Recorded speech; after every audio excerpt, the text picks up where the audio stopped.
Hi hello నమస్తే welcome to 100 TV. ఈరోజు మన ఛానల్లో బహుముఖ ప్రజ్ఞాశాలి స్పిరిచువల్ మెంటర్ అయినటువంటి సాయి కర్ణం గారు మనతో ఉన్నారు.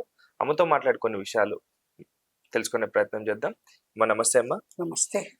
ప్రజెంట్ సినీ ఇండస్ట్రీ సైడ్ చూసుకుంటే మంచు ఫ్యామిలీ అంటేనే ఒక సెన్సేషన్ కి కేర్ ఆఫ్ అని చెప్పుకోవచ్చు. అవునండి. మంచు లక్ష్మి గారు అవ్వచ్చు, మంచు విష్ణు గారు అవ్వచ్చు, మంచు మనోజ్ గారు అవ్వచ్చు, ఇంకా మోహన్ బాబు గారి సంగతి అయితే అసలు ఇంకా చెప్పాల్సి అంటే మంచు ఫ్యామిలీ అంటేనే సంథింగ్ ఈజ్ స్పెషల్ అన్నట్టు. కానీ ప్రజెంట్ వాళ్ళ ఇంట్లో జరిగిన చోరీ సంగతి ఏంటి, దాని గురించి అసలు ఎంతవరకు వాస్తవము చెప్పండి. ఇప్పుడు వాస్తవం లేకుండా వాళ్ళు పోలీస్ కంప్లైంట్ ఇవ్వరు కదా ఎవరు. ఖచ్చితంగా చోరీ జరిగే ఉంటుంది. జరగకుండా అయితే అకారణంగా ఎవరినో నిందించడము, ఎవరినో బ్లేమ్ చేయవలసిన అవసరము ఎంత మాత్రము లేదు. వారి కుటుంబ సభ్యులు ఎవ్వరూ కూడా అటువంటి వాళ్ళు కాదు. కేవలము ఇంట్లో ఒక జరగరాని చోరీ జరగబట్టి దొంగల్ని పక్కనే పెట్టుకుంటే ఎప్పటికైనా ప్రమాదం కదా. అంచేత దోషి ఎవరు, దొంగ ఎవరు అనేది తేలాలి. కాబట్టి పోలీసులు విచారణ, దొంగని పట్టుకోవడము, ఇవన్నీ కూడా వెంటనే జరిగిపోయాయి. వాళ్ళ ఇంట్లో ఒక సర్వెంట్ చేసింది. ఇప్పుడు ఈ సర్వెంట్స్ గా ఎవరైతే ఏళ్ల తరబడి పనిచేస్తూ ఉంటారో వాళ్ళకి ఆనుపానులు బాగా తెలుస్తాయండి. ఎవరు ఎక్కడ డబ్బులు దాస్తారు, బంగారం ఎక్కడ పెడతారు, ఎప్పుడు పార్టీలు అది ఇది అని చెప్పి బిజీగా ఉంటారు, మీటింగ్స్ అవి ఇవన్నీ. ఇప్పుడు ఏళ్ల తరబడి పని చేస్తుంటే నమ్ముతారు కదా ఒకళ్ళనొకళ్ళు. అలా పని వాళ్ళని నమ్మేసి వాళ్ళ మీద వీళ్ళు డిపెండ్ అయ్యి అలా ఉంటే ఇటువంటివి జరిగే ఆస్కారం చాలా వరకు ఉందండి. అందుకే కొంతమంది ఏం చేస్తారంటే 2 ఏళ్ళు 3 ఏళ్ళకి ఒకసారి ఇంట్లో పనిచేసే వాళ్ళని మారుస్తూ ఉంటారు.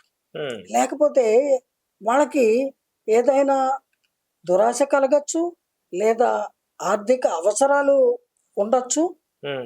నేనేం చెప్తానంటే అటువంటి అవసరాలు ఏమైనా ఉంటే నోరు తెరిచి యజమానిని అడగాలి. అయ్యా, మేము ఇలాంటి ఆర్థిక ఇబ్బందిలో ఉన్నాము, మిమ్మల్నే నమ్ముకొని ఏళ్ల తరబడి పనిచేస్తున్నాం కాబట్టి మా సమస్యను మీరే పరిష్కరించండి, మీరు తప్పు మాకు వేరే దిక్కెవరు అని వాళ్ళని అడిగి వాళ్ళ ద్వారా వాళ్ళ సమస్యల్ని పరిష్కరించుకోవాలి. కానీ ఇది కాదు పద్ధతి. దొంగతనం చేయడం అనేది పద్ధతి కాదు. ఎందుకంటే మామూలుగా ఎవరింట్లో దొంగతనం చేసినా దొంగలు పట్టుబడిపోతారు.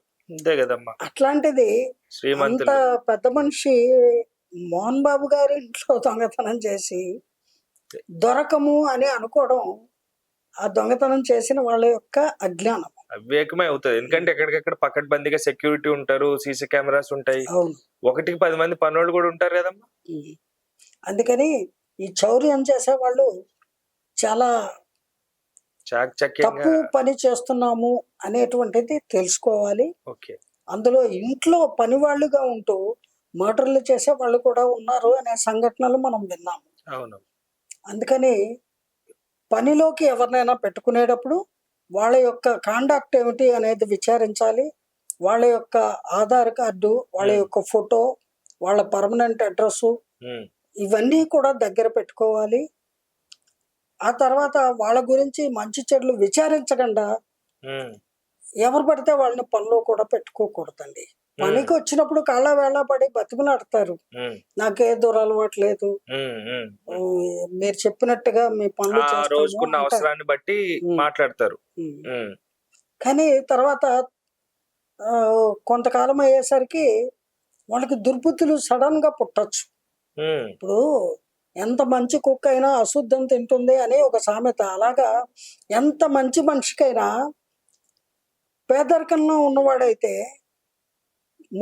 మరి ముఖ్యంగా ఒక్కసారిగా కట్టలు డబ్బు చూస్తే దుర్బుద్ధి పుట్టే అవకాశం ఉందండి. అందులో కష్టాల్లో ఉన్నవాడికి వీళ్ళు మనకి ఇవ్వచ్చు కదా, అడిగితే ఇంత ఇవ్వరు, అందుకని మనమే తీసుకుంటూ పోలా అనేటువంటి దురాలోచన కూడా వచ్చే ఆస్కారం ఉంది. ఏమైనప్పటికీ పని వాళ్ళు కూడా మనుషులే. వాళ్ళు మనుషుల్లా ప్రవర్తిస్తే యజమానికి పని వాళ్ళకి కూడా మధ్యన మంచి సంబంధాలని ఇది కొనసాగుతుందని నా ఉద్దేశం. థ్యాంక్ యూ అమ్మా, థ్యాంక్ యూ సో మచ్. జై గురుదేవ.